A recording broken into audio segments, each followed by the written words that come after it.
1987년 5월 3일 밤, 일본 효고현 니시노미야시에 있는 아사히 신문 한신지국은 여느 때와 다름없이 평범한 야간 근무가 이어지던 중이었습니다.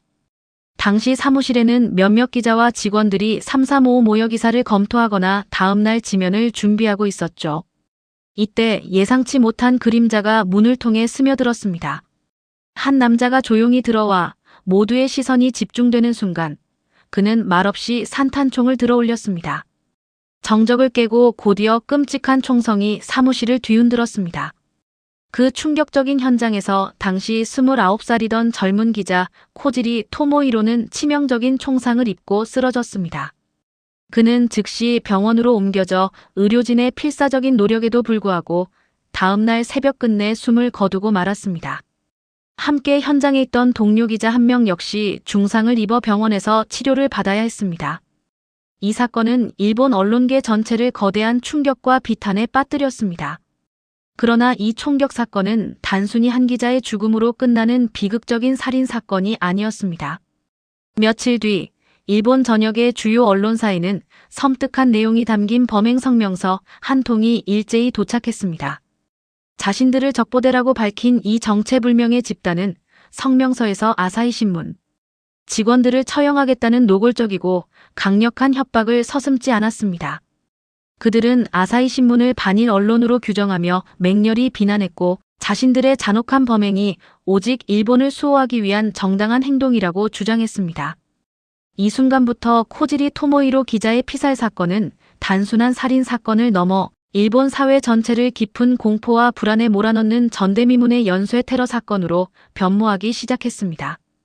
적보대라는 이름은 사실 이번 사건이 있기 몇 달 전부터 이미 은밀하게 그러나 위협적으로 일본 사회에 그 존재를 알리고 있었습니다. 1987년 1월 24일 밤, 일본의 심장부라 할 수 있는 도쿄에 위치한 아사히 신문 본사 건물에 누군가 침입하여 산탄총 2발을 발사한 뒤 어둠 속으로 도주했습니다. 다행히 이 사건에서는 인명피해가 발생하지 않았지만 총격 직후 언론사로 배달된 성명서에는 이번에도 적보대라는 이름이 선명하게 새겨져 있었습니다. 그들은 이 성명서를 통해 자신들이 반일 세력을 처단하기 위해 특별히 만들어진 조직임을 천명하며 아사히 신문이 자신들의 첫 번째 제거 목표라고 노골적으로 선언했습니다. 당시 경찰은 이 성명과 총격 사건을 처음에는 극단주의자들의 단순한 협박이나 과시성, 행동의 가능성을 염두에 두고 조심스럽게 수사를 시작했습니다. 그러나 5월 한신지국 사건으로 코지리 토모히로 기자가 실제로 목숨을 잃게 되면서 사건의 성격은 완전히 달라졌습니다. 더 이상 단순한 협박으로 치부할 수 없는 심각한 테러 행위로 인식되기 시작한 것입니다. 일본 경찰청은 사태의 심각성을 인지하고 이 사건을 광역중요지정 116호 사건으로 명명하며 전국적인 규모의 대대적인 수사 체제에 돌입했습니다.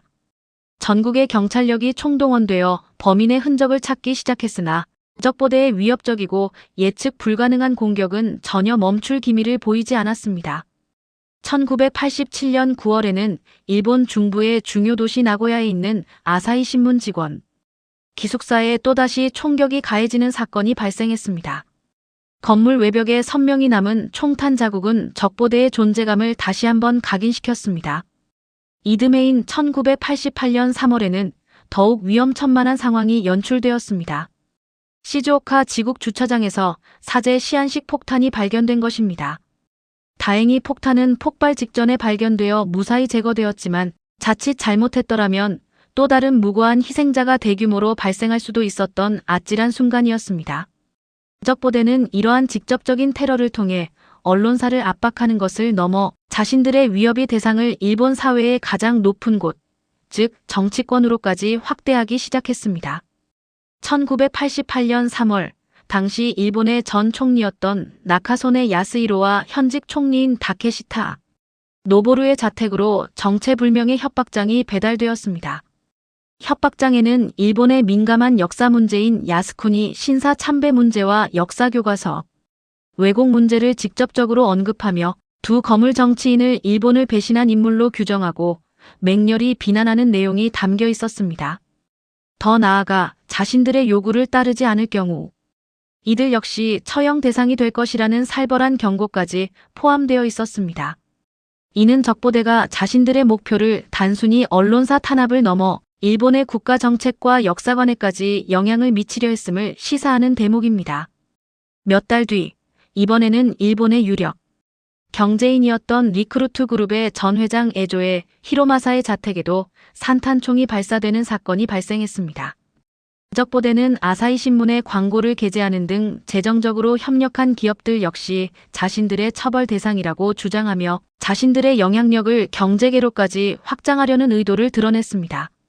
이로써 적보대는 자신들의 극단적인 기준과 이념에 부합하지 않는 언론사, 기업, 그리고 정치인까지 일본 사회의 모든 영역을 적으로 규정하고 무차별적인 테러를 자행하는 광기 어린 집단임을 만천하에 과시했습니다. 그들의 테러 행위는 1990년에 이르러 더욱 위험하고 예측 불가능한 양상으로 번져나갔습니다. 나고야 지역에 있는 제1한국인 관련 회관에서 의문의 방화 사건이 발생했고 사건 직후 적보대는 노태우 당시 대한민국 대통령의 일본 방문을 강력히 반대하는 성명을 발표했습니다. 이 성명에는 일본에 거주하는 반일 한국인을 처단하겠다는 극도로 위협적인 문구까지 담겨 있어 자칫하면 국제적인 외교 문제로 비화될 수 있는 일촉즉발의 상황을 조성했습니다. 다행히 노태우 대통령은 일본의 경비 강화 조치와 외교적 노력 덕분에 예정대로 일본을 방문했고 우려했던 추가 테러는 발생하지 않아 한숨을 돌릴 수 있었습니다. 그리고 그 이후 일본 사회를 충격과 공포로 몰아넣었던 적보대는 마치 처음부터 존재하지 않았던 것처럼 어떤 흔적도 남기지 않고 홀연히 사라져버렸습니다.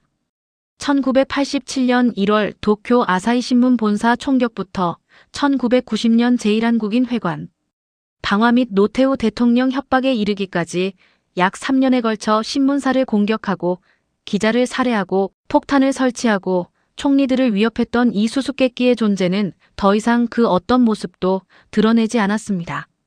일본 경찰은 적보대의 기습적인 침묵 이후에도 대대적이고 광범위한 수사를 이어갔습니다.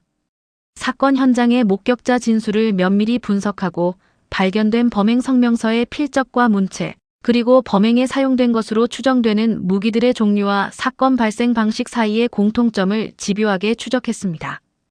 또한 전국 각지에 흩어져 발생한 테러 사건들 간의 연관성을 찾으려 노력했으나 끝내 범인의 정체를 명확히 특정하지 못했습니다. 적보대가 실제로 조직적인 형태를 갖춘 거대한 집단이었는지 아니면 단 한 사람이 조직을 사칭하여 벌인 단독 범행이었는지조차 끝내 밝혀지지 않았습니다. 일부 수사 관계자들과 언론에서는 여러 지역에서 비슷한 시기에 유사한 패턴의 사건들이 발생했다는 점을 근거로 들어 조직설을 강력하게 제기했습니다. 그러나 또 다른 한편에서는 동일한 성명서 내용과 일관된 범행 방식, 그리고 산탄총이라는 특정 무기를 지속적으로 사용했다는 점에 주목하며 단독범 가능성을 언급하기도 했습니다. 하지만 이 두 가지 가설 중 어느 것도 결정적인 증거를 확보하거나 명확하게 입증되지 못했습니다. 수사 과정에서 적보대 사건의 배경으로는 당시 일본 사회에 만연했던 역사교과서 문제, 야스쿠니 신사 참배 문제, 그리고 전반적인 극우 성향의 고조 등 복합적인 요인들이 거론되었습니다. 특히 아사히 신문이 이러한 민감한 사회 문제들을 비판적인 시각으로 꾸준히 보도해왔다는 점이 적보대의 범행 동기 가운데 가장 유력한 하나로 추정되기도 했습니다.